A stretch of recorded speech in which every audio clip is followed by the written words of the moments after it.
Good morning. Happy Monday. I wanted to go over our new distance learning plan just to give you an idea of what has changed since we last met together for distance learning before spring break. Here we have a schedule of what your weeks are going to look like. I attached this to an email for your parents, so you might want to print this out and just put it in your bedroom or on your fridge so that you know what your weeks will look like. You'll see that all of the days of the week except Wednesday are all going to start the same. You're always going to fill your cup.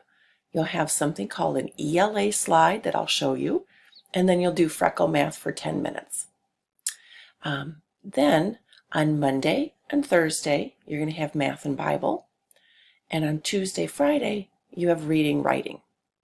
I'm also going to set up a schedule that you could sign up for an individual or small group time with me on Tuesday that I could just Zoom with you and catch up.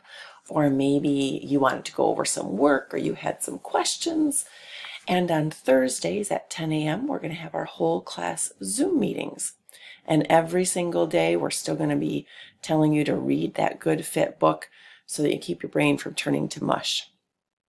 As we go down here are some hints for if you get stuck.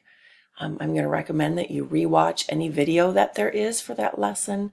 You reread the directions, and if you're still stuck, you can always email me. I have a whole list of ideas of brain breaks that you could do. And then I have some of the websites that are free for you listed here that you could visit at any time, whether I post them or not. All of your assignments will always be posted in Google Classroom just like before. I'm going to show you your ELA slide. This is a view of Thursday's slide actually. You will want to have this in just this view. You do not want to put it in the present view. Otherwise you won't be able to type in it.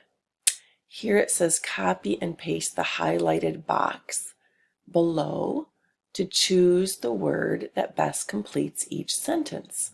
So this is the box they're talking about. I'm going to hit Command C to copy it, and then I will go over whichever word I think needs it, and then I will Command paste it, and I'll just drag this over my answer. Here we go. See? Like that. And I'd go on to the next one and the next one. I would click here to add whatever word I think needs to be put in there, and then I would click the turn in button when I'm finished with this assignment. I better get rid of these, or when you go to do this on Thursday, you'll find my answers in there. Those are some new things that I have for you. If you have any questions, as always, you can feel free to email me. Have a great day.